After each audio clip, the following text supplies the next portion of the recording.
Muskmelon cooler. Let's do it. Take a muskmelon, cut the top portion, take out the seeds and discard. Scoop out the pulp and keep the shell of the muskmelon intact. In the muskmelon's pulp, add powdered sugar and milk. Grind it well. Add crushed ice to taste. Add this mixture back into the muskmelon shell. Garnish with some dry fruits of your choice.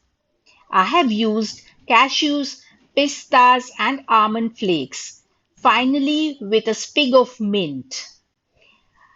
It is the perfect summertime drink.